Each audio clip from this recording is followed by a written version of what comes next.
Good morning all of you. Welcome to Anjan TV one news.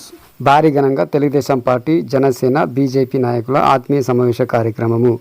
Andhra Pradesh Shri Sathya Sai జిల్లా హిందూపురం నియోజకవర్గం Telugu Desam party, Janasena, BJP ఆధ్వర్యంలో scheduled కులాల ఆత్మీయ సమావేశ కార్యక్రమము నిర్వహించడం జరిగింది. ఈ సమావేశంలో హిందూపురం శాసనసభ అభ్యర్థి నందమూరి బాలకృష్ణ, ఉమ్మడి హిందూపురం పార్లమెంట్ అభ్యర్థి బీకే పార్థసారథి, బీజేపీ నాయకులు, జనసేన నాయకులు, కార్యకర్తలు, అభిమానులు మరియు ప్రజలందరూ పాల్గొన్నారు.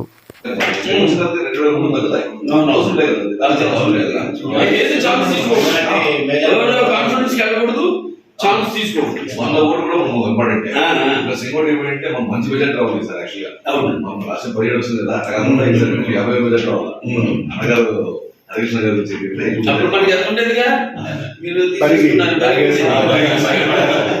ఎంత బాగుండేది.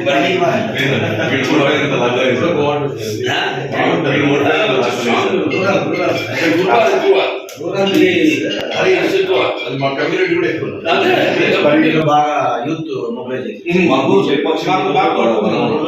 లేపాక్షి ఇల్లు రోజు బలంగా ఉంది. సో అక్కడ మేము బాగా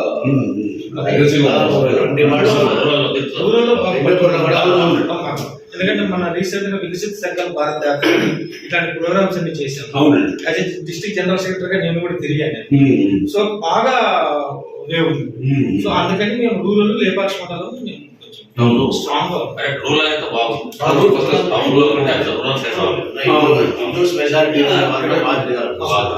కనీసం మైనార్టీ ఈ రోజు ఈ సమావేశాన్ని చేసినటువంటి తెలుగుదేశం పార్టీ, బీజేపీ, జనసేన నాయకులు, కార్యకర్తలు, అభిమానులు, శ్రేయోభిలాషులు, మహిళా సోదరులు, పాత్రికేయులందరూ కూడా పేరు పేరున ఆయన ధన్యవాదాలు. మనకి 2024లో అదేవిధంగా వచ్చే 13వ తారీఖున జరగబోతున్నటువంటి ఒక కురుక్షేత్ర యుద్ధంలో మనం కలిసి పని చేయవలసినటువంటి అవసరం ఉంది. ఈ దుర్మార్గమైనటువంటి పాలనకి శరదీకరణ కావాల్సినటువంటి అవసరం ఉంది. ఒక అస్తవ్యస్తమైనటువంటి అవినీతి పాలన, దుర్మార్గమైనటువంటి రాక్షస పాలన ఈ రాష్ట్రంలో కొనసాగుతున్నటువంటి గతంలో ఐకమత్యమే మహాబలం, కలిసి కలుసుకుందాం. ఈరోజు ఐకమత్యంగా బీజేపీ, తెలుగుదేశం, జనసేన 3 పార్టీల కలయికతో ఈ రాష్ట్రంలో బీజేపీ ఉపయోగించాలనేటువంటి లక్ష్యంతో ఈరోజు ఎన్నికల్లో కలిసి పనిచేస్తున్నాం. ఇదేదో ఎన్నికల్లో విజయం కోసమే కాదు, ఈ రాష్ట్ర భవిష్యత్తు కోసం, మన పిల్లల భవిష్యత్తు కోసం, మనందరి భవిష్యత్తు కోసం ఈ కలయిక అవసరమైనటువంటి విషయం రాష్ట్ర ప్రజానికానికి కూడా తెలియజేయవలసినటువంటి అవసరం ఉంది. అదేవిధంగా ఒకసారి మనం ఆలోచన చేసినట్లయితే నందమూరి తారక రామారావు ముఖ్యంగా తెలుగుదేశం పార్టీ స్థాపించిన తర్వాత 83 నుండి కూడా ఇప్పటి వరకు కూడా ఓటు వెళ్ళినటువంటి నియోజకవర్గం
తీసుకొస్తే